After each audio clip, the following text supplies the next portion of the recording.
Meus amados irmãos, irmãs, uma boa noite. Vamos abrir as nossas Bíblias aqui na primeira epístola do Evangelho de João, aliás, na primeira epístola de João, 1 João, capítulo 2, e o versículo 18. Vamos ler apenas a primeira frase desse texto, que diz assim: Filhinhos, já é a última hora. Agora, por favor, vamos abrir as nossas Bíblias em Números, capítulo 33. Números, capítulo 33. Números 33, a partir do versículo 34. Partiram de Jotibata e acamparam-se em Abrona. Partiram de Abrona e acamparam-se em Ezion-Geber. Partiram de Ezion-Geber e acamparam no deserto de Zim, que é Cádiz. Partiram de Cádiz e acamparam-se no monte Or, na fronteira da terra de Edom. Vamos agora a partir do versículo 41. E partiram do monte Or e acamparam em Zalmona. Partiram de Zalmona e acamparam em Punon. Partiram de Punon e acamparam-se em Obote. Partiram de Obote e acamparam-se em Jeabarim, no limite de Moabe. Partiram de Jeabarim e acamparam em Dibongade. Partiram de Dibongade e acamparam em Almon de Blataim. Partiram de Almon de Blataim e acamparam-se nos montes Abarim, defronte do Nebo. Partiram dos montes de Abarim e acamparam-se nas campinas de Moabe, junto ao Jordão, na altura de Jericó. Vamos orar. Senhor, nosso Deus e nosso Pai, no santo nome de Jesus, o teu amado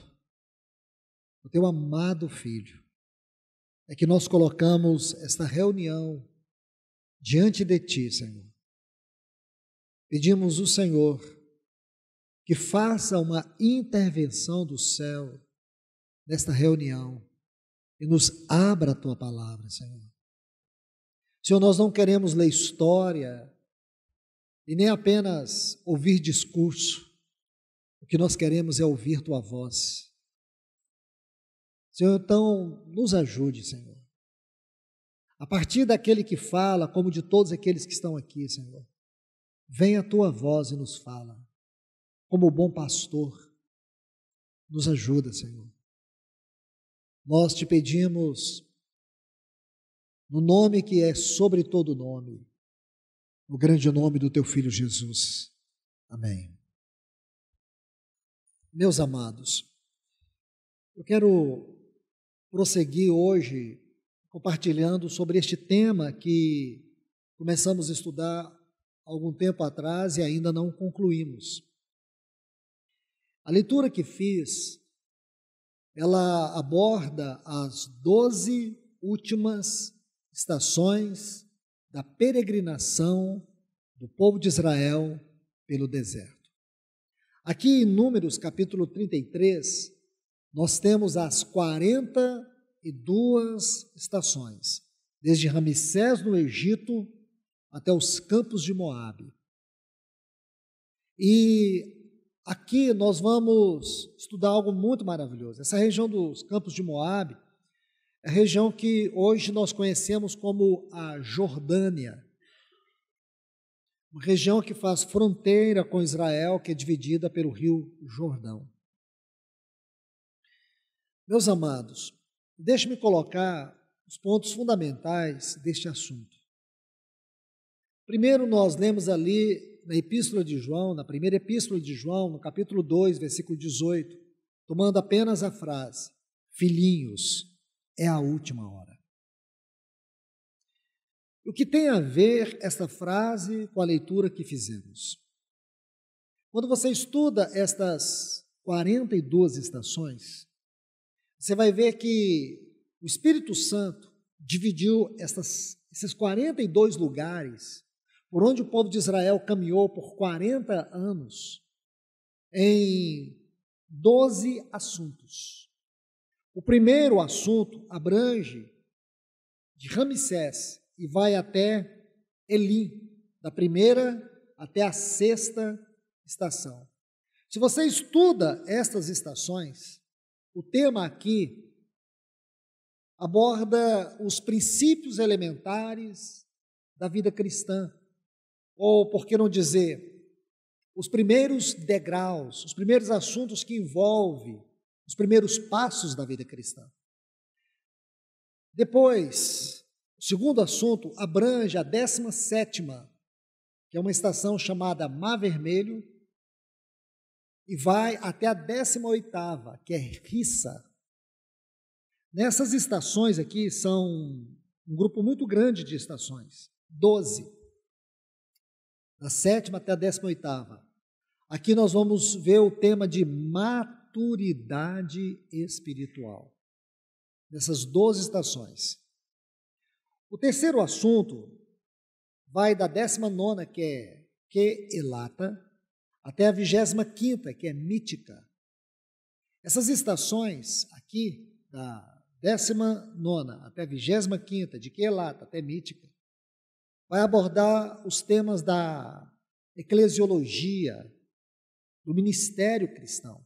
Então, os assuntos que envolvem a vida da igreja, no que concerne o caráter da igreja, como também o ministério cristão. Essa palavra quelata é a palavra hebraica que nos dá a raiz da palavra eclésia, que é a igreja, do grego. E a quarta parte vai da 26ª, que é Rasmona, até a 30ª, que é Jotibatá. Nessas estações, o tema é o discipulado a Cristo. E a última parte vai de Abrona, que é a 31ª, até os campos de Moabe, que é a 42ª. Essas estações são as 12 últimas estações. Elas vão nos falar justamente desse tema, a última hora. Essas estações são chamadas de estações fronteiriças, estações de fronteiras. Porque aqui, a partir de Abrona, a palavra Abrona significa encruzilhada. Por quê? Desde a 15ª estação, que é Ritma, quando o povo de Israel esteve tão perto de entrar na terra de Canaã, mas ali, por causa da incredulidade, eles foram tomados de medo. E por causa do medo, o medo daqueles gigantes, eles não entraram. E eles foram reprovados por Deus. E Deus disse que daquela geração que saiu do Egito, exceto Josué e Calebe, nenhum deles iriam entrar na terra de Canaã. Então eles ficaram andando em círculo por muitos e muitos anos. Possivelmente, eles ficaram aí por 38 anos andando em círculo. E nesses 38 anos, aquela velha geração morreu, uma nova geração nasceu, cresceu, amadureceu, e desde Rasmona eles começaram a ser preparados para entrar na terra. Então, quando eles saíram desse ciclo, agora eles vão chegar em Abrona, porque até então eles estavam andando em círculo. Eles chegam em Abrona e a partir de Abrona eles vão em direção à terra de Canaã. Então, quando eles saíram de Abrona, eles chegaram numa estação denominada Ezion-Geber. Todas essas nós estudamos. Se você se lembrar muito bem, nós paramos aqui no Monte Or. Eu não entrei no Monte Or, porque o tema dessa estação está intimamente relacionado com o ministério espiritual, com o chamado dos anciãos. Então, discerni que não era um momento adequado de tratar isso de maneira congregacional. Há um detalhe muito especial e aqui nós não fizemos isso, mas da agora em diante eu farei. Porque uma das curiosidades dessas 12 últimas estações é que elas são divididas em pares. É muito curioso isso.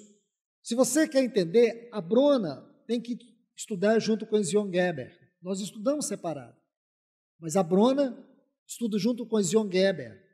Cádiz e Montior são duas estações que elas têm que ser estudadas juntas. Zalmona e Punon também são estações que devemos estudar juntos, é o que nós vamos fazer hoje. Depois tem Obote e Jebarim. Vocês vão perceber, irmãos, como elas se configuram, como elas se completam, como você depende de uma para entender a outra. E de Bongade e Almon de Blataim, da mesma forma. Montes, Abarim e Campos de Moabe. Você vai ver que uma faz o pano de fundo para a outra. Então, a partir de agora, nós vamos estudar dessa forma. Hoje nós estudaremos Zalmona e Punon.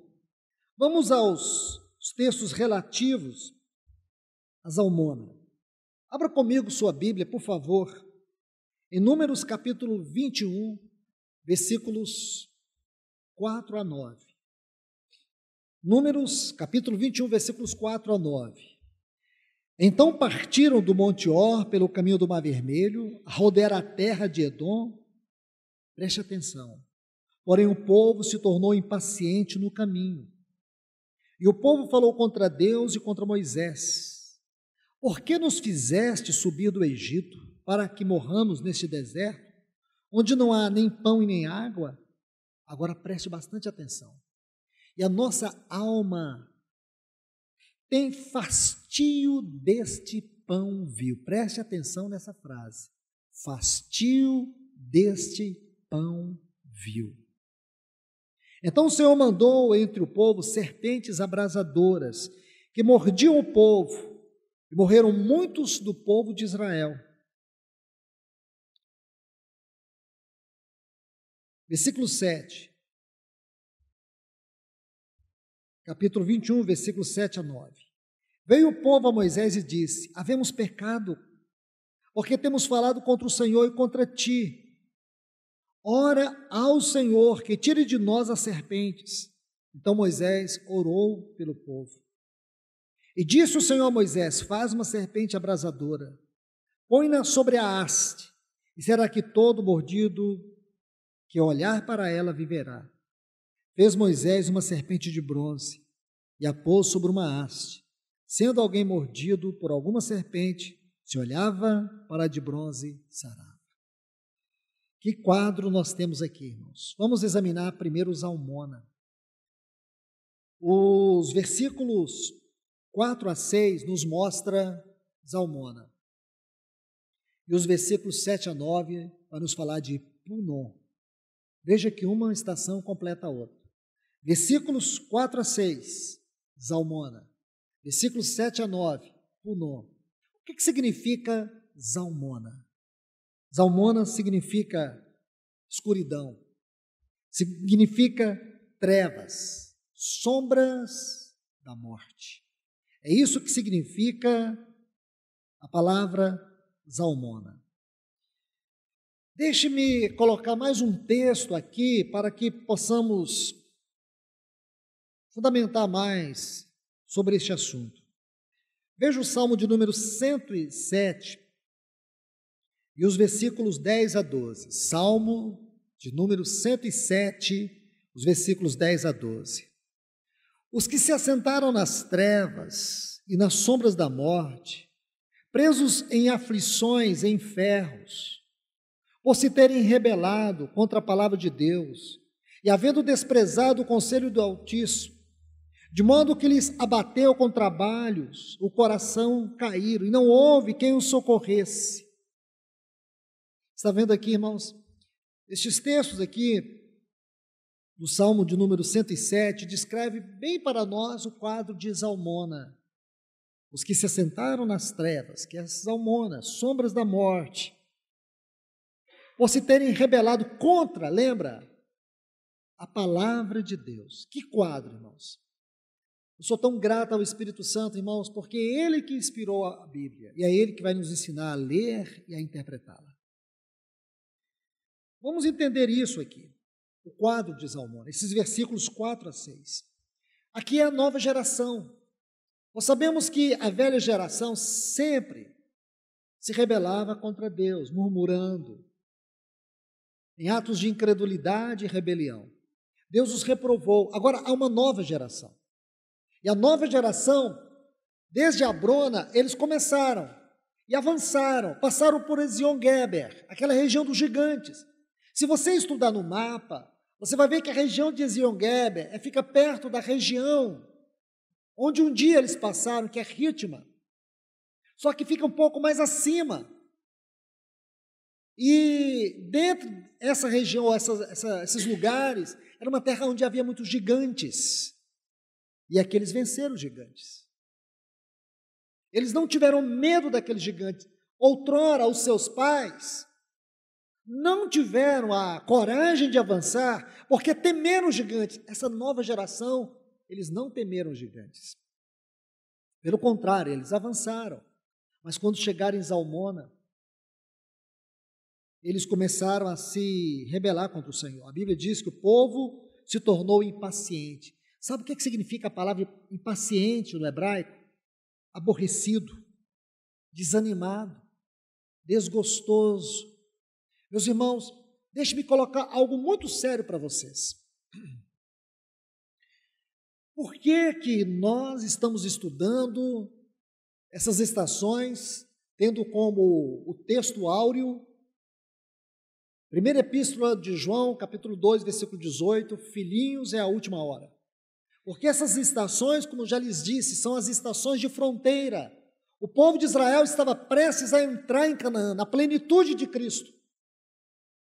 O que eu quero dizer é que estas 12 últimas estações são as estações escatológicas.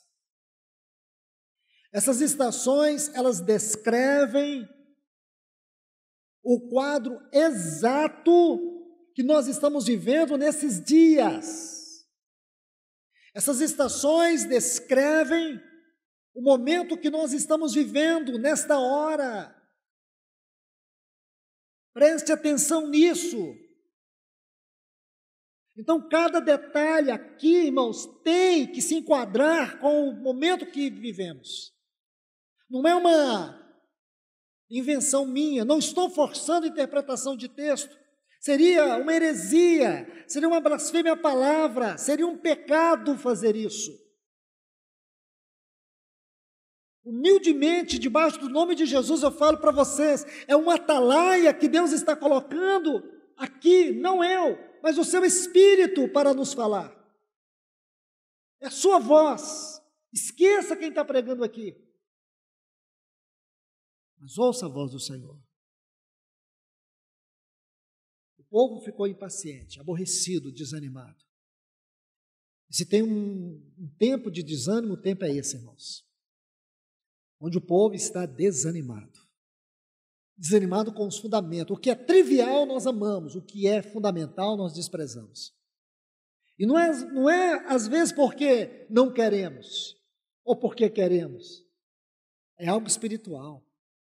É um trabalho sutil, às vezes imperceptível do maligno. Meus irmãos, vou falar algo para vocês. Avivamento. Quem aqui é contra avivamento? Tem alguém aqui contra avivamento? Não tem. Eu tenho certeza. Ou ninguém tem ousadia de levantar e dizer, eu sou contra avivamento. Mas eu pergunto, quem aqui tem um compromisso pessoal com o avivamento?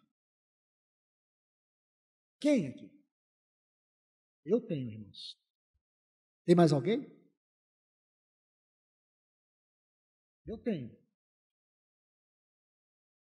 Agora eu pergunto, qual que é a grande chave para o avivamento?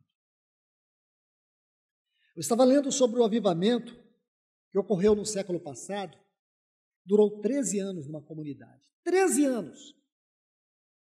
13 anos. E depois esse avivamento morreu.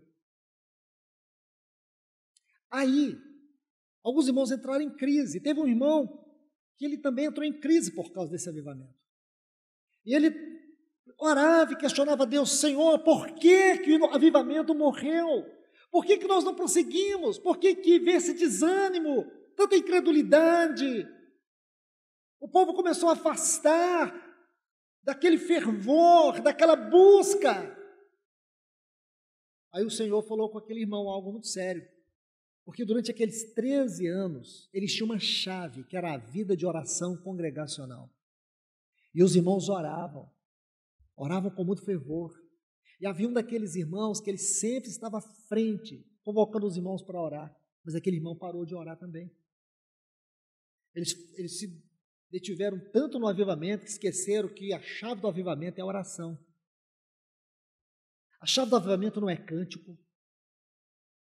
A chave do avivamento é oração congregacional. Eu pergunto, nós aqui temos um compromisso congregacional com a oração? Se você não tem, você é um inimigo, é uma inimiga do avivamento. Não adianta você falar, eu gosto de avivamento. Você está mentindo para Deus. Ou nós temos que entender o que é a igreja, ou então, irmão, nós estamos na contramão da edificação de Cristo. Ele disse, eu edificarei minha igreja. Como ele está edificando? Lá em João 4,42 vai dizer para nós que ele está edificando com a palavra, com a comunhão, com o partir do pão e com as orações. Se esses 4 fundamentos não for uma busca perseverante, incessante na sua vida, você é contra avivamento. Você pode gostar dos cultos aqui. Os cultos aqui são bons. Tem alguém aqui que é contra os cultos? Eu particularmente amo. Eu amo a hora do louvor, eu amo a hora que nós oramos depois da palavra. Tudo isso é bom. A gente gosta disso. Mas será que Deus está gostando disso? Porque isso pode ser apenas um entretenimento nosso, irmãos. Deus quer muito mais do que culto. Ele quer uma igreja viva, uma igreja que seja luzeiro. Os casamentos estão morrendo. Nossos filhos estão sendo destruídos pelo mundo. E o que a gente está fazendo, irmãos? Gostando de culto. O reino do anticristo está sendo implantado. E cadê a igreja? Jesus está há 2000 anos esperando ela para ceiar com ele lá na glória. Foi a mensagem de domingo de manhã. Ele está há 2000 anos esperando aquela ceia. Um dia ele disse para os discípulos, eu ansiava muito por esse momento aqui. Mas esse momento vai acontecer comigo só lá no reino. Imagina, com aqueles 12, ele teve tanta ansiedade, tanto desejo. Imagine então qual é o desejo do Senhor para ceiar com a sua noiva completa. Você pode imaginar? E nós estamos aqui fazendo ele esperar. Nós estamos fazendo o nosso Senhor esperar mais do que ele deve esperar. E nós não fazemos nada. A única coisa que a gente faz é frequentar culto. Nós temos nossas obrigações, nosso chamado pessoal. O nosso chamado não é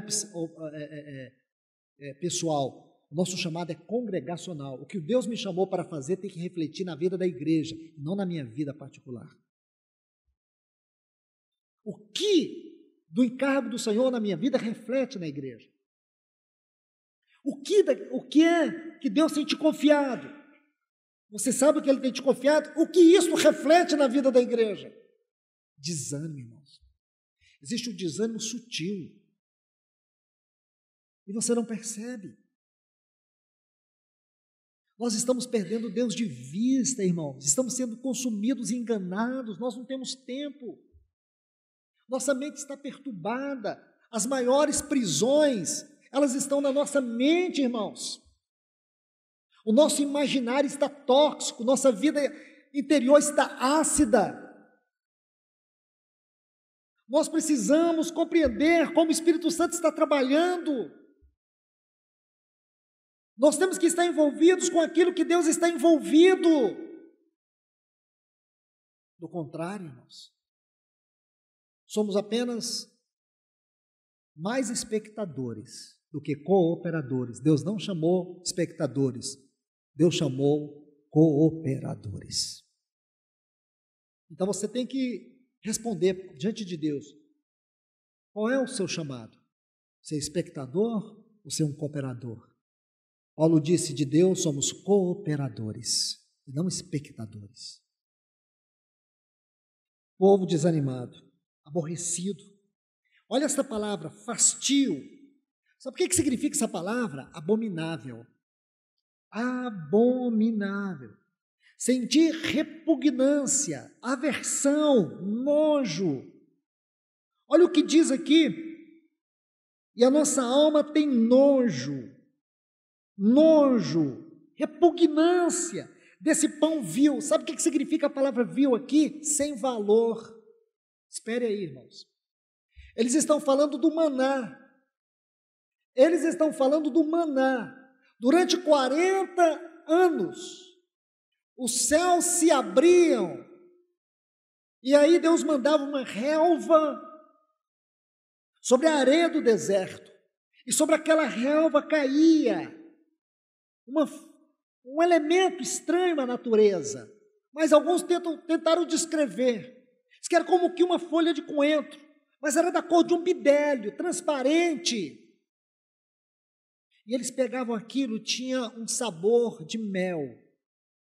Mas deixe-me ler alguns textos, deixe-me colocar alguns textos. Se você ler, isso aconteceu lá no deserto de Sim, eu vou colocar o texto aí para você, não tem como a gente ir lá e ler toda a porção.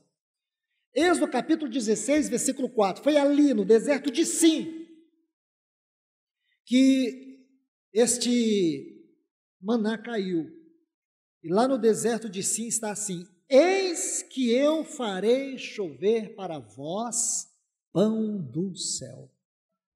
Pão do céu. Sabe do que eles estavam com nojo? Do pão de Deus, do alimento do céu, que durante 40 anos fez com que todos eles fossem alimentados. Eles não tinham outra coisa para comer, a não ser aquele maná. Agora imagine, deixe-me colocar alguns textos, anote aí por favor, vou citar cada um deles. Números capítulo 11 e o versículo 7, está assim, era o maná como semente de coentro, e sua aparência semelhante ao bidélio. Olha o versículo 9, diz assim, quando de noite descia o orvalho sobre o arraial, e sobre este também caía o maná, o que eu falei para vocês, está nesses dois textos. Veja Deuteronômio capítulo 8 e o versículo 3, olha que texto precioso, Deuteronômio capítulo 8 e o versículo 3. Moisés está relembrando eles, aí ele diz assim, ele te humilhou, e te deixou ter fome, e te sustentou com maná, que tu não conhecia, nem teus pais conheciam. Ele está falando para a nova geração.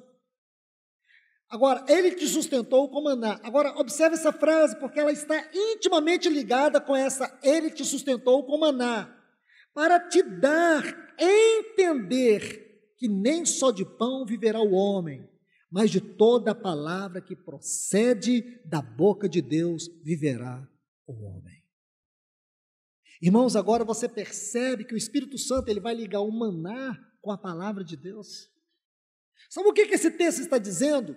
Assim como o maná foi importante para aquele povo, para que eles sobrevivessem no deserto, também a palavra de Deus é fundamental para que nós possamos sobreviver nesse tempo. E o que o inimigo tem feito de nós, irmãos? Ele tem procurado diluir, ele tem procurado, irmãos, afastar o povo de Deus da palavra de Deus. Eu digo para os irmãos, eu falo encarecidamente, vocês que estão aqui, falo a mim também, em especial a mim e a todos vocês que têm tido o encargo do ministério da palavra, não sejam superficiais, não sejam levianos. Eu estou falando com todos, com os que ministram para os jovens, para as crianças. porque o que vocês pregam tem o mesmo peso que outros pregam aqui nesse lugar, porque é a palavra de Deus. A palavra de Deus ministrada para as crianças não tem um valor menor do que está sendo pregado aqui. Ela tem um grande valor. A mensagem que está sendo pregada nas reuniões das irmãs, seja onde for, minhas irmãs, meus irmãos, sejam atalaias de Deus nessa hora. Isente o seu coração, vá aos pés do Senhor, peça a Ele, diga para Ele: Senhor, fala comigo tua palavra, abra os meus olhos, abra os meus ouvidos, pague o preço que você tiver que pagar, da humilhação, da vergonha, da reprovação, da crítica, da rejeição. Pague o preço que você tiver que pagar, mas tenha consciência que você é uma atalaia de Deus para esse tempo final. Porque o inimigo está fazendo tudo, irmãos, para que nós venhamos nos cansar da palavra de Deus. Olha o que esse povo diz, que a palavra de Deus era algo vil. O Salmo 78 e o versículo 24. Que texto precioso. Esse texto diz assim: fez chover maná sobre eles para alimentá-los. Aí ele vai concluir esse texto dizendo assim: e lhes deu cereal dos céus. O que era o maná? Olha o que diz esse texto, irmãos. Eu vou usar uma frase, eu me atrevo a dizer isso. O maná era o pão que se comia na mesa dos céus. Eu me atrevo a dizer isso. Mesmo que você perceba que isso é um milagre de Deus, e é claro que era, mas era algo celestial, cereal dos céus. Havia muito mais do que algo para alimentar a fome deles, irmãos, naquele maná. Naquele maná havia o cuidado de Deus, havia a misericórdia de Deus, havia o trabalho de Deus, havia o amor de Deus, havia a presença de Deus. Quando você vai para o Novo Testamento, irmãos, você vai ver o lugar que a palavra ocupa. E você vê nos nossos dias, irmãos, como diz lá em 1 Samuel, naquele tempo de Eli, naquele tempo de apostasia, lá diz assim que a palavra de Deus era muito rara. E nós estamos vivendo esse tempo, irmãos. Há uma extrema, há uma urgência, necessidade que nós nos voltemos à palavra de Deus. Nós não temos percebido como o inimigo está nos roubando dela, irmãos. Nós não temos percebido o que o inimigo tem feito com a nossa mente agitada, nossa mente entulhada, nossa mente que não repousa, nossa mente que não reflete, nossa mente endurecida, enrijecida. Que o Senhor nos ajude, irmãos, que o Senhor faça uma grande obra em nós. Uma das grandes carências que nós estamos tendo nesse tempo é entender Provérbios 4, 23, sobre tudo que se deve guardar. Guarde o teu coração, porque dele procede os mananciais da vida. A palavra coração, na literatura judaica cristã, fala da consciência, é uma faculdade do espírito, e da mente, e das emoções, que são faculdades da alma. Essa é uma descrição do nosso homem interior. Então, todas as vezes que você ouvir e ler a palavra coração na Bíblia, lembre-se disso: consciência, emoções, nossa mente. Essas três coisas juntas, dentro da literatura judaica, cristã, define para nós a palavra coração. Sobre tudo que você tem que guardar, guarde a sua consciência, guarde a sua mente. Uma pesquisa feita, dizem que 95% da população do mundo não se preocupa com a sua mente. Nós preocupamos com o nosso corpo, preocupamos com o que comemos, preocupamos com higiene bucal, preocupamos se devemos comer muito sal ou menos sal, açúcar ou menos açúcar, preocupamos com tudo isso. Mas existe uma coisa fundamental que nós não preocupamos, com a nossa mente. Não preocupamos. O que a neurociência está estudando hoje, descobrindo hoje, e colocando como tratado científico, a Bíblia já dizia. Quando Paulo diz assim, em Filipenses 4:8, tudo que é bom, tudo que é agradável, tudo que é de boa fama, e se algum louvor e alguma virtude, seja isso que ocupe o vosso pensamento. Sabe o que os cientistas descobriram? Os neurocientistas descobriram, a neurociência descobriu, é que nós precisamos desenvolver a disciplina de uma mente saudável. Nós precisamos eliminar tudo que é tóxico, tudo que é ácido. A nossa mente, irmãos, ela tem janelas. A nossa mente, ela tem janelas. Essas janelas são muito importantes, mas ninguém sabe disso. Está aí. Como, irmãos, nós podemos servir a Deus e não meditar nessas coisas? Olha o que Paulo diz em Romanos 12:2. Quando ele diz, não vos conformais com este mundo, mas transformai-vos pela renovação do vosso entendimento, da vossa mente. Mente tem que ser renovada. O que a ciência hoje está vendendo muito caro, a Bíblia nos oferece de graça. E a gente nunca lembra. O que é uma mente sã? A ciência diz assim, existe o registro automático da memória. Esse registro ele é dividido em duas partes. Memória de uso contínuo é a memória que você usa para o dia a dia, para os seus compromissos, para a sua vida. Aqui é a memória comum, no sentido comum da palavra. Existe a memória existencial. Nessa memória existencial existem muitas janelas, existem muitas comportas. E elas são divididas em 3 comportas, basicamente. A primeira comporta está ligada à informação, ao conhecimento, ao intelecto. Todo o seu conhecimento de informações que você armazenou está aí na sua memória, está registrado aí. Então, a palavra que define essa área da nossa memória é informação. A neurociência chama de janela neutra.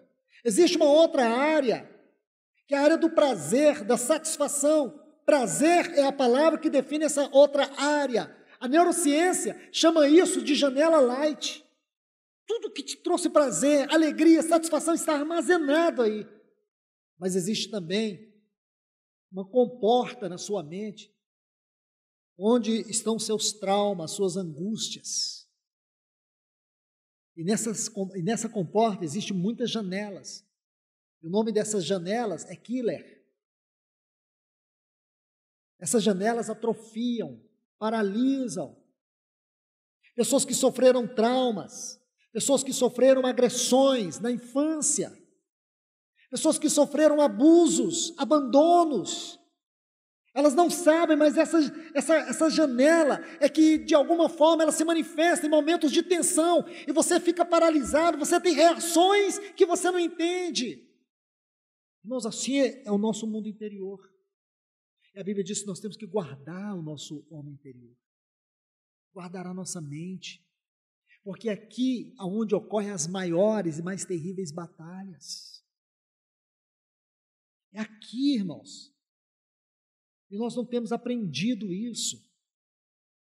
O que é ciência para o mundo, para nós é palavra de Deus. Nós precisamos ter uma mente renovada. Eu não tenho que agir segundo essa comporta killer da minha memória. Eu tenho que agir segundo a palavra de Deus. É uma guerra, é uma batalha. Aqui, irmãos, espalhada aqui, sentado nessas cadeiras, existem muitas pessoas feridas. Eu não estou falando de pessoas feridas com cicatrizes, pessoas com cicatrizes abertas. E quando alguma coisa acontece, é como se tocasse nessa cicatriz aberta. É por isso que você tem dificuldade de perdoar, é por isso que você tem dificuldade de amar ou reagir ao amor. Isso te limita, isso te puxa para baixo. Quando você está em crise, você fica num precipício, caindo para a depressão. Você é um filho de Deus, você é uma filha de Deus, o Espírito Santo habita aí, e você está bloqueando ele passar, está bloqueando ele andar. Assim como você também, eu tenho muitos traumas, nós temos traumas, feridas abertas, mas o Senhor colocou dentro de nós a sua vida, a sua palavra. Isso cura, irmãos, isso transforma, isso muda a nossa maneira de andar, muda a nossa maneira de pensar. Nós temos que procurar pensar de maneira celestial. Você não pode ser governado pelas suas emoções, é o seu espírito que tem que governar as suas emoções. Isso aí é viver o cristianismo de maneira real. O contrário é viver o cristianismo irreal. O cristianismo que não é Cristo. O contrário disso é viver o cristianismo que é religião. Isso não é bíblico. Então você vê aqui, irmãos, a necessidade que nós temos da palavra de Deus na nossa mente. Quando você lê o Novo Testamento está carregado disso, deste assunto. Então, voltando aqui para a palavra, irmãos, o que é que nós vemos? Nós vemos que, profeticamente falando, esses dias finais são dias de um desprezo à palavra de Deus. Uma das grandes armas do inimigo no nosso tempo é fazer com que os cristãos desprezem a palavra de Deus. Uma pergunta para você refletir hoje à noite, uma pergunta para te perturbar à noite, uma pergunta para tirar o seu sono à noite, uma pergunta que, se possível for, você não durma hoje à noite por causa dela. Qual é o seu íntimo relacionamento com a palavra de Deus? Como você se relaciona com ela? O único relacionamento que você tem com ela é essa leitura? Isto é, o seu relacionamento é literário? É quando você pega e lê? O relacionamento que você tem com a palavra é um relacionamento que motiva a curiosidade. O único relacionamento que você tem com ela é porque você busca conhecimento. Porque eu quero te dizer que todas essas alternativas estão erradas. Nós precisamos nos relacionar com essa palavra para termos vida. Uma das razões de tanta pobreza espiritual, de muitos cristãos ficarem aí sendo escravizados por Satanás como marionetes. Vou repetir. Uma das razões porque muitos cristãos são escravizados por Satanás como marionetes. Como brinquedinhos que Satanás faz o que quer. Faz da sua vida uma gangorra. Você não cresce, você não amadurece. A vida de Deus não flui na tua vida. Você pode dizer, irmão, mas eu estou sendo reprovado, eu me sinto tão fraco. Eu quero te falar que o poder de Deus se aperfeiçoa na fraqueza. No dia que Sansão estava mais fraco, mais envergonhado, ele matou mais pessoas. Ele foi verdadeiramente e tremendamente usado por Deus. O poder de Deus, ele superabunda na fraqueza. Nunca confie em você. Nunca confie em você. Confia em Deus. E alguma coisa ele vai fazer para motivar essa confiança. Ele vai te alimentar da palavra. Satanás não quer que você se alimente da palavra. Satanás não quer que você ame a palavra, porque ele sabe que a vitória que vence o mundo é a nossa fé, e a fé vem pelo ouvir e ouvir a palavra de Deus. A palavra. Irmãos, quantos de nós gastamos nossos ouvidos com coisas que não prestam? Quando eu estava falando aqui sobre a memória, essas descobertas da neurociência, e veja o que é essa comporta killer da nossa mente. Você vê que pessoas assim, elas amam ouvir violência. Por que você assiste o jornal? Me diz por que você assiste jornal. Você assiste o jornal e você é viciado em jornal porque você quer ver sangue, você quer ver guerra, você quer ver o ódio. Então tem pessoas que assistem o jornal de manhã, o jornal da tarde, o jornal da noite, sabe tudo. O que esses jornais falam? Por que as pessoas gostam de filmes violentos? Por que, irmãos? A mente killer, memória killer, memória onde estão as nossas angústias, os nossos traumas, é isso que domina. A Bíblia diz que tudo que é puro, que é agradável, que é de boa fama, se algum louvor e alguma virtude, isso deve ocupar o nosso pensamento. E por que as pessoas hoje, muitos cristãos, amam violência? Você sabe que essas janelas, elas funcionam por meio de gatilhos. Você já comeu uma comida e quando você está comendo a comida, você lembrou da sua avó? São 5 sentidos. Você está andando num shopping, passa um perfume. Nossa, lembrei de uma pessoa que usava esse perfume. Então a gente tem que perceber, irmãos, como é a nossa mente. Não é só ocupar do nosso estômago, do nosso intestino, precisamos ocupar da nossa mente. As pessoas ficam lutando para fazer regime. O verdadeiro regime você só consegue quando você domina a sua mente. É sério isso. Não adianta fazer cirurgia bariátrica se não fazer uma cirurgia na mente. Isso é sério, irmãos. Não é brincadeira, não. As pessoas precisam aprender a ter um domínio da mente segundo a palavra de Deus. Então, são esses gatilhos. E o que Satanás faz? Ele sabe que você é uma pessoa mentalmente descontrolada. Ele vai ficar impulsionando esses gatilhos, que vai alimentando essa área killer da sua memória.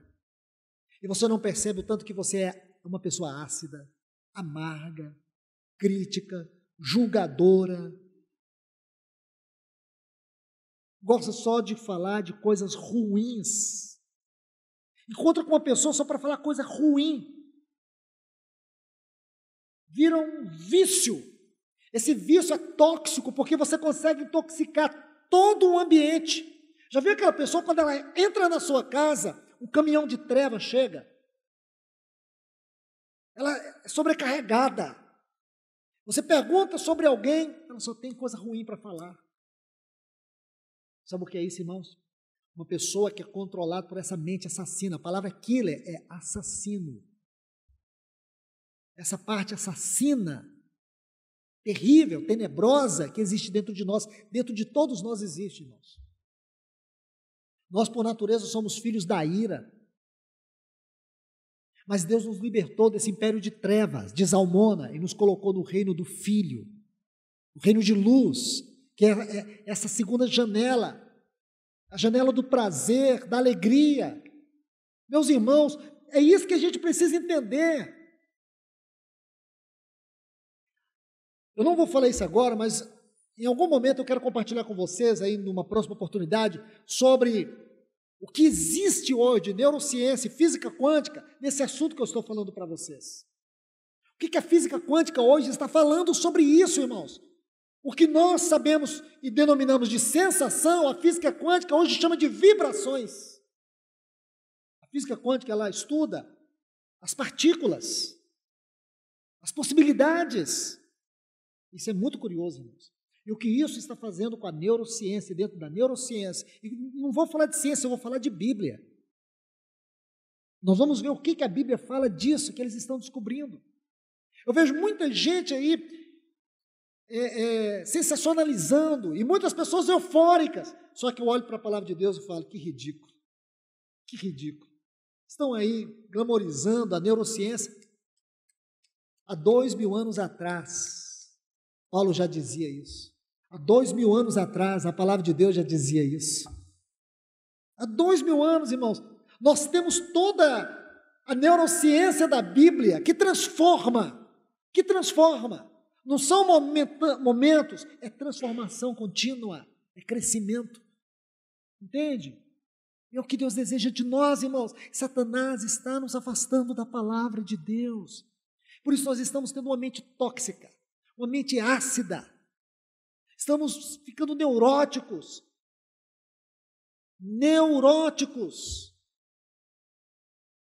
Deus não quer você neurótico. Deus quer que você seja luz. Deus quer que nas suas provações, nas suas lutas, Ele possa falar, Ele possa te usar na tua fraqueza. O poder que se manifesta na fraqueza, só em Deus nós temos isso, irmãos. Então nós estamos vivendo uma era, momento apocalíptico, uma sociedade que está em convulsão, um mundo que está totalmente perdido, uma terra que cambaleia como um bêbado, mas nós estamos aqui, como diz Paulo, lá na Epístola aos Filipenses, como luzeiro no meio de uma geração incrédula. E não é correto, não é bíblico, não é espiritual que o cristão ele esteja vivendo os mesmos sintomas do mundo. Nós nos sentimos, irmãos, às vezes, agredidos, nós nos sentimos abalados, angustiados, nós nos sentimos muitas vezes perplexos. Mas o que nós vamos fazer, irmãos? Você tem um plano B? Alguém aqui tem um plano B? Porque eu não consigo ter um plano B. Nós só temos um plano Deus. Nós só temos o trono de Deus. Trono de glória, exaltado, desde o princípio é o lugar do vosso santuário. Jeremias 17:12, lembra? Estudamos na conferência isso. Nós não temos outro plano. Nós somos desafiados a entrar confiadamente ao trono da graça. Então não vamos, irmãos, perder isso de vista, porque do contrário, Satanás vai nos colocar numa posição de amargura, vamos desprezar a palavra de Deus, vamos negar a palavra de Deus,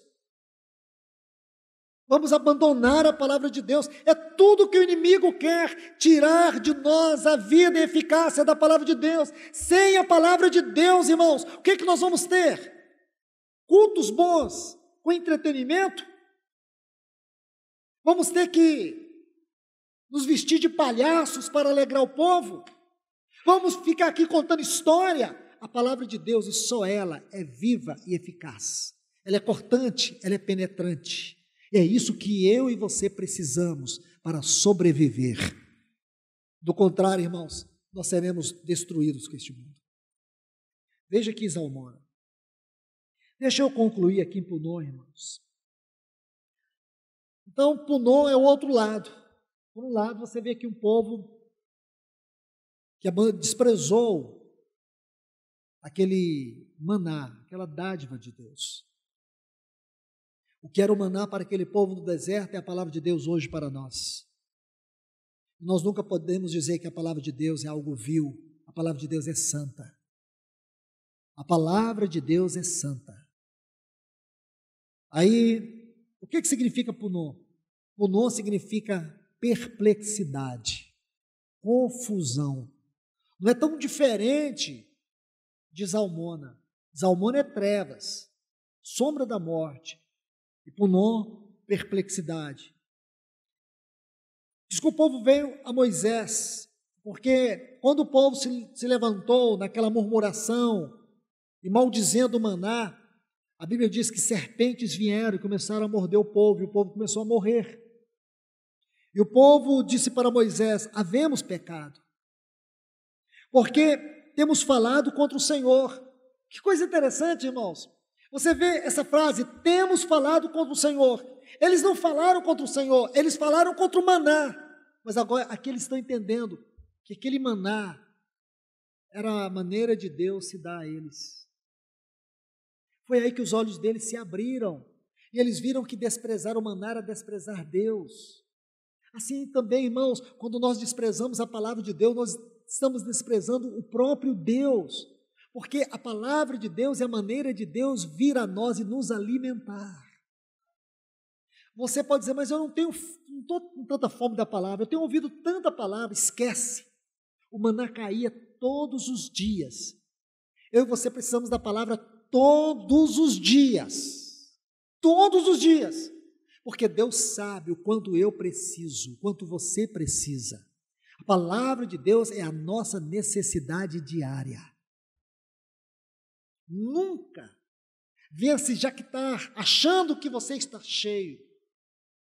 Nunca. Que você tem demais, você conhece demais, você já recebeu demais. É triste quando alguém diz assim, eu já recebi muito. Ninguém recebe o suficiente.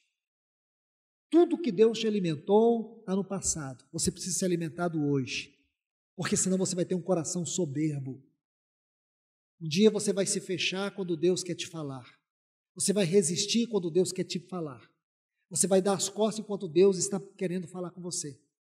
Nós, irmãos, como criança, todos os dias, nós necessitamos que a palavra de Deus venha a nós.